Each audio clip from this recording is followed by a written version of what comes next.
ಬಿಡದಿ ರೈತರ ಭೂಸ್ವಾಧೀನದ ವಿರುದ್ಧ ಹೋರಾಟವನ್ನ ಬೆಂಬಲಿಸಿ ಸಂಯುಕ್ತ ಹೋರಾಟ ಕರ್ನಾಟಕದ ವತಿಯಿಂದ ಆಗಸ್ಟ್ 25ರಂದು ಹಮ್ಮಿಕೊಂಡಿರುವ ಬೃಹತ್ ವಿಧಾನಸೌಧ ಚಲೋ ಚಳವಳಿಗೆ ರಾಜ್ಯಾದ್ಯಂತ ರೈತರು, ಕಾರ್ಮಿಕರು, ಯುವಜನರು ಹಾಗೂ ಸಾರ್ವಜನಿಕರು ಹೆಚ್ಚಿನ ಸಂಖ್ಯೆಯಲ್ಲಿ ಭಾಗವಹಿಸುವಂತೆ ರಾಜ್ಯ ರೈತ ಸಂಘದ ರಾಜ್ಯಾಧ್ಯಕ್ಷ ಎಚ್.ಆರ್. ಬಸವರಾಜಪ್ಪ ಮನವಿ ಮಾಡಿದರು.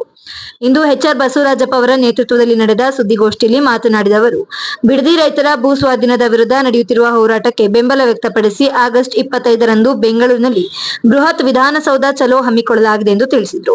ರೈತರು, ಕಾರ್ಮಿಕರು, ಯುವಜನರು ಸೇರಿದಂತೆ ಊಟ ಮಾಡುವ ಪ್ರತಿಯೊಬ್ಬರು ಈ ಹೋರಾಟಕ್ಕೆ ಬೆಂಬಲವಾಗಿ ಹೆಚ್ಚಿನ ಸಂಖ್ಯೆಯಲ್ಲಿ ಆಗಮಿಸಿ ಚಳವಳಿಯನ್ನ ಯಶಸ್ವಿಗೊಳಿಸಬೇಕೆಂದು ಕರೆ ನೀಡಿದರು.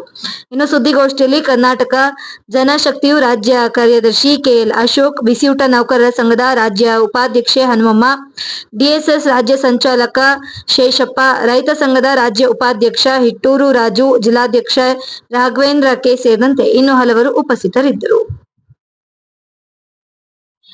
ಇದೇ ರೀತಿ ಶಿವಮೊಗ್ಗ ಜಿಲ್ಲೆಯ ಪ್ರಮುಖ ಸುದ್ದಿಗಳಿಗಾಗಿ ನಮ್ಮ ಹಲೋ ಶಿವಮೊಗ್ಗ ಚಾನೆಲ್ ಸಬ್ಸ್ಕ್ರೈಬ್ ಮಾಡಿ, ಲೈಕ್ ಮತ್ತು ಶೇರ್ ಮಾಡಿ.